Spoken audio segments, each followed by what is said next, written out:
Hi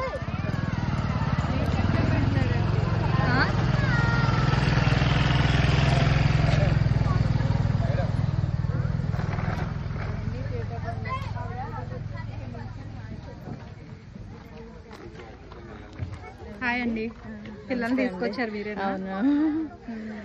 దేనికోసం? Horticulture research station నుంచి వచ్చాం. పిల్లలకి ఫీల్డ్ ట్రిప్ లాగా వాళ్ళకి ఎక్స్పోజర్ ఉంటుంది కదా అని చెప్పి ఎక్స్పోజర్ విజిట్ అనమాట. ఇవన్నిటి గురించి వాళ్ళు చదువుకుంటారు, బుక్ నాలెడ్జ్, దానికి ప్రాక్టికల్గా చూస్తారని చెప్పేసి.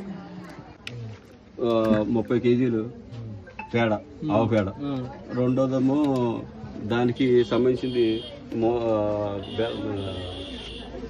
అరటిపళ్ళు. ఏంటంటే పేడకి ఏం చేయాలంటే 30 కేజీల పేడకి 4 కేజీలు నెయ్యి కావాలి, ఆవు నెయ్యి.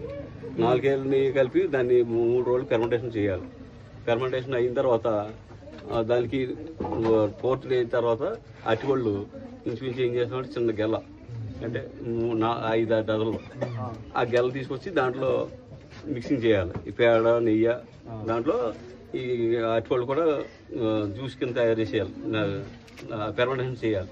తర్వాత ఏం చేస్తామంటే దీంట్లో వేసిన తర్వాత ఆ మూత వచ్చి స్ప్రేయింగ్ అయితే ఒక రకం, భూమిలో ఇచ్చిన దానికి ఒక రకం అయితే ఒక రకం.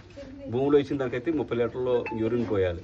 స్ప్రేయింగ్ వచ్చేసరికి 15 లీటర్లు సరిపోతుంది స్ప్రేయింగ్ చేయడానికి. అయితే ఇక తర్వాత 2 రకాలు, ఎందుకంటే ఆ మూత్రం వచ్చి వేడి కదా, అది ఏమవుతుందంటే చెట్టు మాడిపోతుంది. దాని గురించి అయితే 15 లీటర్లు పోయాలి. 200 లీటర్ల డ్రమ్కి నేను చెప్పేది. అది అప్పుడు వేసిన తర్వాత ఆవు పాలు వచ్చి 30 లీటర్లు, ఆవు పాలు, ఆవు పెరుగు వచ్చి 30 లీటర్లు. ఓకేనా? 30 కేజీలు ఆవు పేడ, 30 లీటర్లు ఆవు పాలు, 30 లీటర్లు పెరుగు, తర్వాత 30 లీటర్లు కొబ్బరి నీరు, 30 లీటర్లు మళ్ళీ చెరుకు రసం 30 లీటర్లు అది కలపాలి. అది ఇప్పుడు తర్వాత దీంతో పాటు ఏం చేస్తామంటే మన బూడిద గుమ్మడికాయ ఉంది కదా, ఆ బూడిద గుమ్మడికాయ రసం కూడా దీంట్లో ఒక 4 కేజీలు బూడిద గుమ్మడికాయ రసం కూడా పోసుకోవచ్చు. తర్వాత 4-5 తర్వాత వచ్చి మన మునగాకు పొడి, 1 కేజీ మునగాకు పొడి. ఇది వేసుకుంటే ఏంటంటే పంచగవ్యాన్ని తయారవుతుంది. పంచగవ్యాన్ని అనటమే కానీ మొదలు 10 రకాలు వేస్తున్నాం, 10 రకాలు వేస్తున్నాం. ఏంటి దీంట్లో ఒక్కో దానికి ఒక్కో రీజన్ ఉంది.